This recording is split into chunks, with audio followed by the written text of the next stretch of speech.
What's up guys, Lifting here. In this video I'm going to review the newly released free-to-play version of Wildstar, also known as Wildstar Reloaded. So first of all, let's talk about the free-to-play model. The most important factor to mention here is that the game has no pay-to-win elements. There are however lots of pay-for-convenience elements with an active subscription or signature as it is called in Wildstar. This includes things such as 25% more experience, currency, challenge points, being able to have more auctions up at a time, less risk of failing when crafting, and better gathering yields. Again, keep in mind that while these may give you some significant bonuses over a non-signature account, it does not make you quote-unquote win the game. It won't carry you through PvP or raids, it won't make you instantly level 50, it will however enable you to gear up and get into raiding and PvP faster. Then again, I played the first 40 levels as a non-signature account, and I did in no way feel like I was missing out on something or that I was being restricted by not paying, and I'll explain later why I did eventually subscribe to the game. And alright, so if you're a returning player coming back to Wildstar, the first thing you'll notice is that the character creation system have been improved, giving you more options to create a uniquely looking character. Besides that, when entering the game for the first time with that character, you'll be prompted to select whether or not you are new to the game or a veteran to the game, and based on that choice you will be served with a fitting tutorial for the game. This together with the total revamp of the level 1 to 15 content seeks to make Wildstar less confusing and easier to get into for new players, which it does to some extent. In Wildstar you primarily and typically level up through questing, and while the quests are decent and somewhat varied, it does get somewhat boring if you only do that. Fortunately, as you progress throughout the game, you're looking for group tool unlocks, expeditions, adventures, and dungeons for you to participate in.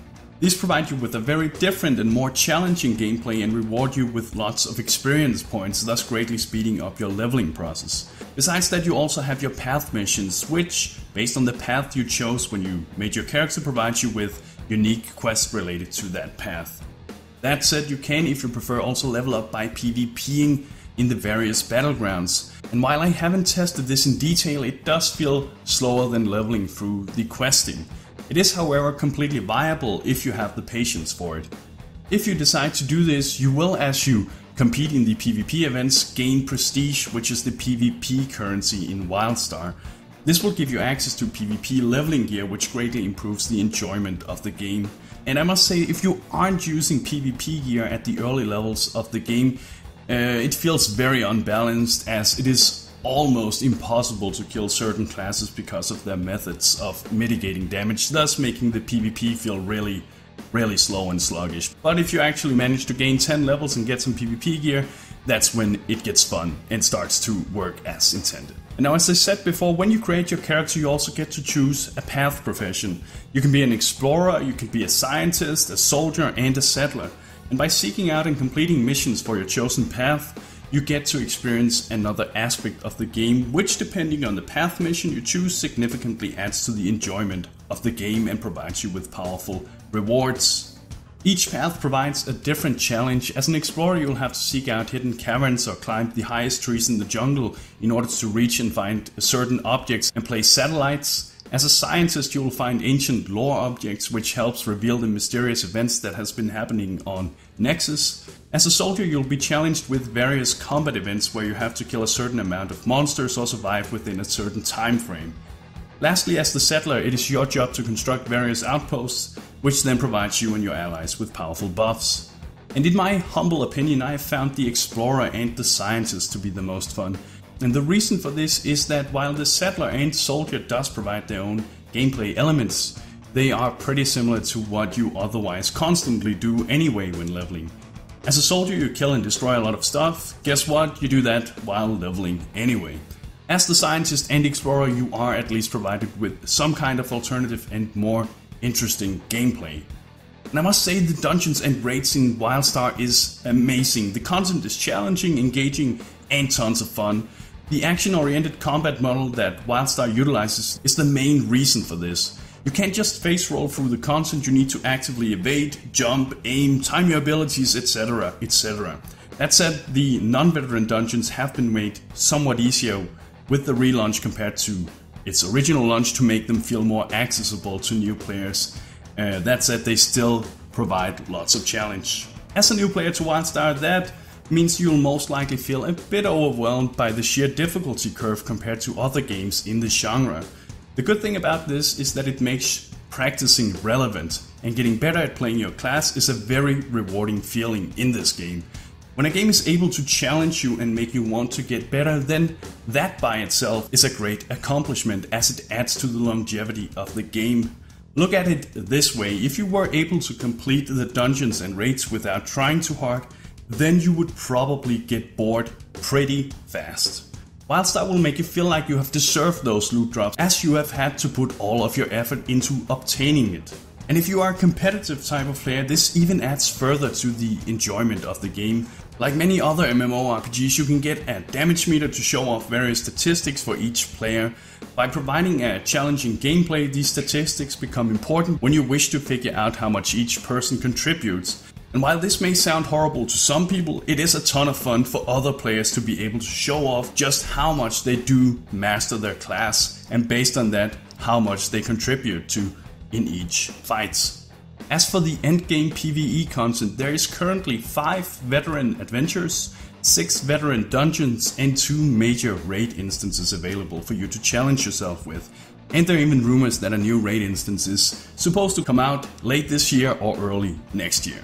And then there are, of course, the regular dungeons, adventures, and expeditions that you have access to early on in the game while you're level.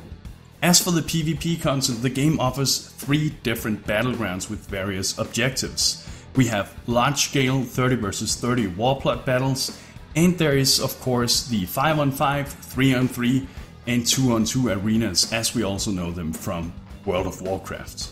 And I must say that PvP can be an amazing and fun experience in Wildstar if done in pre-made groups. But if you're queuing up solo, then it's pretty much as it is in any other MMORPG. You either fail miserably or completely destroy the opposing team. I don't want to go too much into detail about the PvP, as it is very similar to the PvP we have seen in other MMO games. The main difference, and this is an important difference, is that, as I talked about earlier as well, the combat. Because of the game's fast-paced and action-oriented combat, it feels very intense. You'll find yourself wiping sweat off your eyebrows after a good and long match. And now let's talk a bit more about the leveling process and the questing system. Because in my opinion, the level grind from 1 to 50 takes a bit too long, especially if you play on a non-signature account and don't have the 25% increased experience gain. Wildstar has some amazing endgame content, as I've said, and the problem with having the leveling process dragging out is that a lot of people is simply going to give up before they reach endgame. Now don't get me wrong, I'm the type of player who actually loves making alts and re-leveling, but even I, who likes this, still thinks the leveling process could be a bit faster. Not much, but maybe like 10 to 15% faster overall. And then again, it may just be because I insist on chronologically completing each quest for each area I quest in. And the problem with this is that by doing this, I find myself constantly overleveling each zone. And when overleveling a zone and the quests it offers you, you are rewarded with much less experience when completing the quests. If I instead were to go to the appropriate level zone as soon as I could and skip my currently remaining quests for that area, I would level up much faster. To me, this is a flawed leveling system. You should not be penalized for chronologically completing your quest line and instead get rewarded for skipping content. After all, the quest line does present you with some interesting lore and allows you to get a deeper understanding of the world you are spending your time in. This current system makes quests seem insignificant, which in my opinion takes away from the immersion and depth of the game. But then again, in regards to how fast you can get to level 50, it may not actually be that slow. I recently saw someone posting a screenshot of him reaching level 50 in a little more than 8 hours of total playtime on his character. That said, he made use of pretty much all of the various methods of boosting the amount of experience gained from questing, killing mobs and so on, through flasks, signature, subscription, and so on. With Wildstar Reloaded, there has been made several changes to the itemization system. Carbine has simplified the stat system by simply removing some stats or pairing them up with others. The reason for this was that the previous system was too complex and made it hard for the players to understand. For instance, some stats, like Moxie for instance, would work differently on each class. This has been changed, and while I like having a complex system, I personally think this current system is much better. It's much less confusing, and basically the system has been streamlined, making it much easier to understand. So to wrap it up, Wildstar Reloaded does, in my opinion, manage to correct everything that was wrong about the game when it originally launched. The game has been optimized and runs better on most systems, with some exceptions. Of course, there's still people who can't run this game probably even with good hardware, which is not really acceptable. The horrible 12-step rate attunement process have been changed to a more simple and manageable 3 to 4 step process, thus making it much more realistic that people actually get to experience the raid content. The improvements to the itemization system makes the game less confusing and enjoyable. The game offers amazing and challenging PvE and PvP content.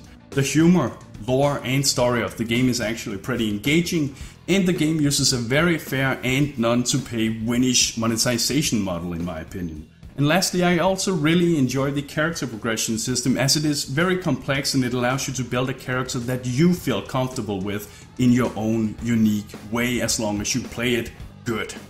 With that said, I still feel that path missions could use a bit of work. While they do offer a fun gameplay element, they do tend to feel repetitive and ends up being boring about midway through the game. As a matter of fact, lots of people simply skip their path quests as they can't be bothered to do them, which is a shame, as these missions have the potential to make the game feel more engaging and less static.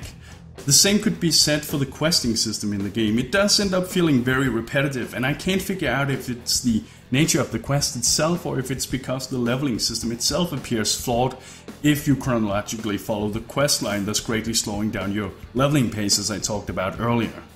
The absolute worst thing about Wildstar is, however, its quest tracker. The quest tracker is supposed to help you find quest objectives as easily as possible, streamlining the process. However, this is in no case how it actually works. Because of its cluttered nature and immobile interface, it only serves to confuse you.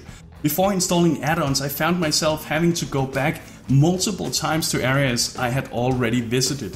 To complete a quest, the quest tracker had failed to show on the map. And let's agree on one thing here, guys. Backtracking is never fun in any game. No one likes inefficiency. My main concern for Wildstar is what the future holds for the game. Are we going to see content patches frequently enough, or will we end up having to grind the same dungeons and raid instances over and over again? At this point in time, I feel it's important that Carbine makes a statement and tells its player base what it can expect from the future from Carbine. Otherwise, the player base will start to feel unsecure about the future of the game, and nobody wants to spend time on making a powerful character in the game if the game isn't going anywhere, thus leading to a mass exodus of the game. Wildstar is an incredibly polished MMORPG that offers tons of both PvE and PvP content. A fun action and fast-paced combat system, a shitty UI which can be fixed by using add-ons luckily, and a unique and interesting world to explore. If Carbine can manage to make their players feel secure about the future, I am sure that Wildstar will be among one of the most popular free-to-play MMORPGs out there on the market. There really isn't any reason for it not to. Well, maybe except for the shitty UI and the annoyingly small font that makes your eyes hurt, but yeah. Anyway, I hope you got something useful from this review of Wildstar Reloaded. Make sure to subscribe for more future reviews and gaming news. Thank you for watching, and bros, do you even nerd?